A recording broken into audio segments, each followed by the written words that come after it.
Hi everyone, Suku's kitchenলৈ স্বাগতম। আজি এটা ৰেচিপি লৈ আহিছো, হেতু হৈছে ভাপত দিয়া পুলি পিঠা। বলক মূল ৰেচিপিটোলৈ যাওঁ। প্ৰথমতে এতিয়া আমি পুৰখিনি তৈয়াৰী কৰি ল'ব লাগিব। তাৰ কাৰণে এয়া নাৰিকল, এটা নাৰিকল কুৰাই লৈছো, ৰুকি লৈছো। পুৰটো তৈয়াৰী কৰিবৰ কাৰণে আপোনালোকে যিমানখিনি দৰকাৰ হয় সিমানখিনি ল'ব। মই এটা নাৰিকল লৈছোঁ পুৰটো তৈয়াৰী কৰিবৰ কাৰণে। এনেকৈ ভাজি থাকিব লাগিব নাৰিকলখিনি।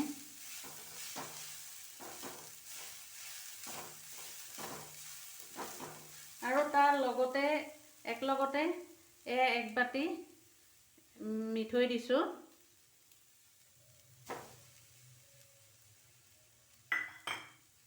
আৰু এটুকুৰা ডালচেনি দিছোঁ। এইটো মানে গোন্ধটো ভাল হ'বৰ কাৰণে পুৰটো। এইটো ইলাচি দুটা দিম, এনেকৈ গুটিকেইটা গুচাই পেলাই দিছোঁ। ইলাচি গোন্ধটো ভাল লাগে পুৰত, ইলাচি আৰু ডালচেনি। এতিয়া এনেকৈ পুৰটো ৰেডি কৰিবৰ কাৰণে নাৰিকল আৰু মিঠৈখিনি এনেকৈ লৰাই থাকিব লাগিব। মিঠৈখিনি যেতিয়া গলি যাব নাৰিকলৰ লগত, তেতিয়া মিল হৈ যাব।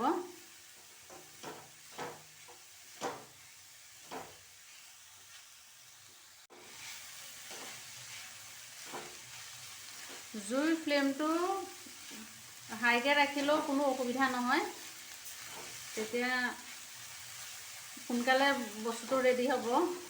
কাৰণ এইটো আমি পুৰহে বনাম, এইটো কাৰণে জুইৰ ফ্লেমটো হাইকৈ দিলেও একো অসুবিধা নহয়।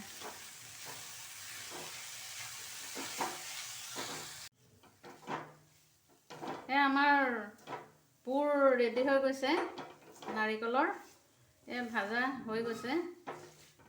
এতিয়া পুৰখিনি নমাই দিব হৈ গ'ল। এতিয়া গেছৰ ষ্টিমটো কমাই দি এতিয়া প্লেট এখনত কাঢ়ি দিওঁ। এতিয়া আমি পিঠাটো বনাবৰ কাৰণে আমাৰতো পুৰটোতো ৰেডি হৈ গৈছে। পুৰখিনি ৰেডি হৈ গৈছে, এইখিনি নমাই ৰাখি দিছোঁ। এতিয়া পিঠাটো তৈয়াৰ কৰিবৰ কাৰণে কেৰাহী এখন মই আগতীয়াকৈ পাতি থৈছিলোঁ। ইয়াত পানী এইটো গ্লাছেৰে 2 গ্লাছ দিছোঁ। এতিয়া সেইটো অনুপাতে মই পিঠাগুড়িও দিম। এতিয়া এইটো ষ্টেপতে গেছটো অফ কৰি দিব লাগে।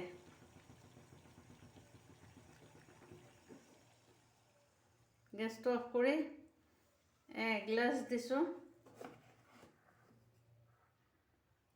2 গ্লাছ,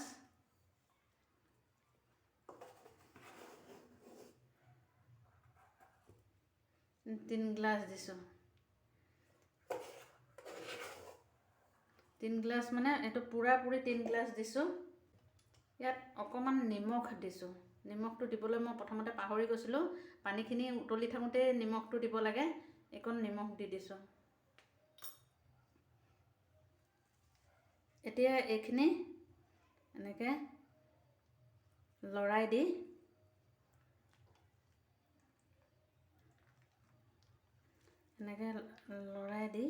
পেলাই এতিয়া ঢাকি দিব লাগিব। এইখিনি 10 মিনিটৰ কাৰণে ঢাকি ৰাখি দিম। এইখিনি পানীটো যদি একেবাৰে নাইকিয়া হৈ যায়, শুকাই গ'লে, তেতিয়াতো ঠিকে আছে। যদি অকণমান ঢিলা হয়, ভয় কৰা কোনো প্ৰয়োজন নাই। তাত আকৌ অকণমান পিঠাগুড়ি দি দিলে হৈ গ'ল। পিঠাগুড়িখিনি সিজি গৈছে।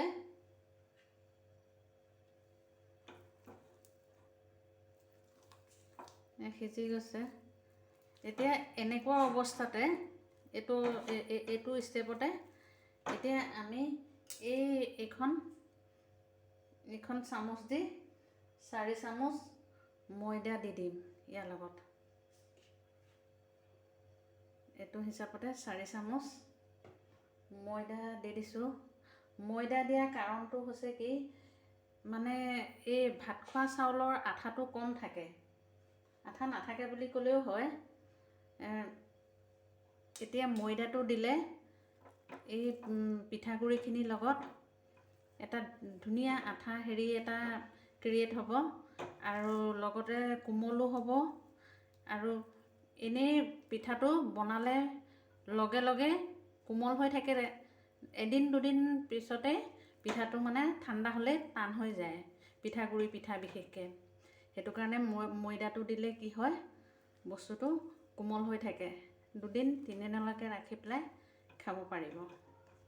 সেইটো কাৰণে ময়দাটো দিয়া হয়। আৰু এতিয়া এইখিনি আটা ডো তৈয়াৰ কৰাৰ দৰে এইখিনি ডো তৈয়াৰ কৰি ল'ম। অকণমান ঠাণ্ডা হ'ব দিছোঁ।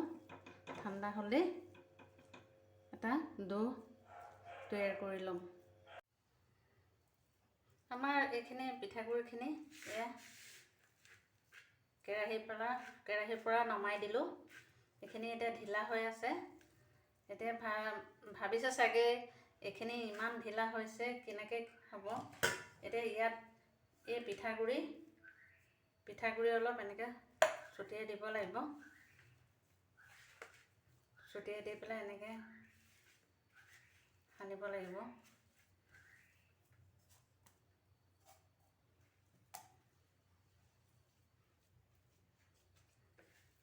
অকণমান গৰম হৈ আছে, ঠাণ্ডা হ'লে এইটো টাইট হৈ যাব।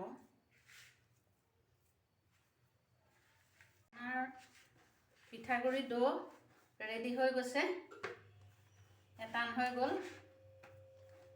ৰুটিৰ ডো টাইপত। এতিয়া আমি ইয়াতে পিঠা বনাব লাগিব ডোটোৰ পৰা। এয়া আমাৰ আটা, এই পিঠাগুড়িৰ এই ডোটোৰ পৰা এতিয়া আটা লাডু নিচিনা সৰু সৰুকৈ লাড়ু বনাইছোঁ। এয়া লাড়ু বনাইছোঁ। এতিয়া এইখিনি এটা এটাকৈ ইয়াত পিঠাগুড়ি হয়, পিঠাগুড়ি অকণ এনেকৈ দি ল'ব লাগিব। দি লৈ পেলাই আস্তে আস্তে বেলিব লাগিব। বেছি পাতল কৰা নাযাব, অলপ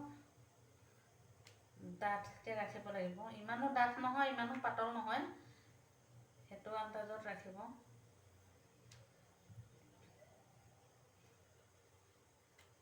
এয়া আটাৰ ডোটোৰ পৰা এখন এখনকৈ বনাই লৈছোঁ। এতিয়া ইয়াত পুৰখিনি ৰেডি কৰি ৰাখিছিলোঁ যে, এইখিনি এতিয়া ইয়াত পুৰ এচামুচকৈ ভৰাই দিম।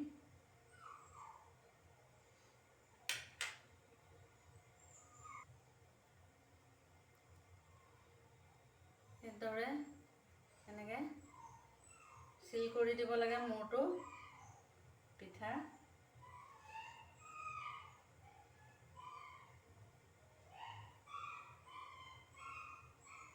আৰু কাটা চামুচ দি এনেদৰে দিব পাৰে, এনেকৈ পিঠাটো এনেকৈ এটা সুন্দৰ ডিজাইন হৈ গৈছে।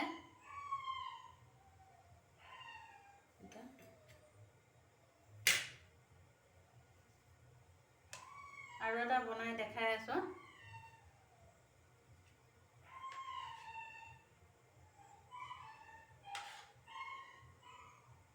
পুৰখিনি অকণমান বেছিকৈ দিব লাগিব। বেছিকৈ দিলে কি হয়, পুৰটো খাবলৈ ভাল হয়।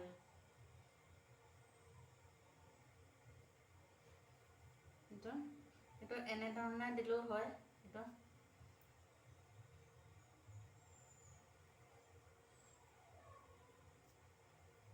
মূৰটো জইন কৰি দিব লাগে।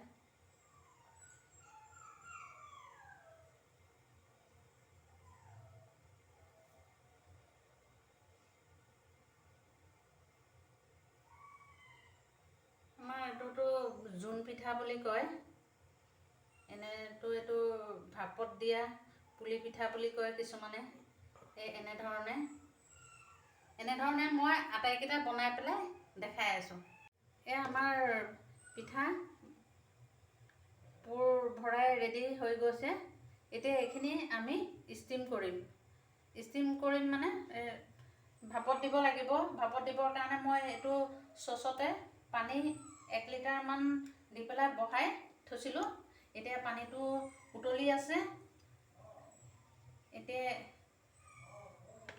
এইখিনি ভাপত দিবৰ কাৰণে মই একদম পূৰা ৰেডি কৰি ৰাখিছোঁ। এইটো খৰাহী হয়, ষ্টিম কৰিবৰ কাৰণে খৰাহীয়ে দিছোঁ। মানে খৰাহী থাকিলে খৰাহীও দিব পাৰে, ডাঙৰ চাকনি থাকিলে চাকনি দিব পাৰে, আৰু কাৰোবাৰ যদি ষ্টিমাৰ আছে এই ষ্টিমাৰটো দিব পাৰে। মই এতিয়া এই খৰাহীটো দিছোঁ। এখন চাফা পাতল কাপোৰ কটনৰ দিছোঁ। ইয়াত এতিয়া এটা এটাকৈ ষ্টিম হ'বলৈ দিম। 10 মিনিট মানৰ কাৰণে ষ্টিম হ'ব দিম।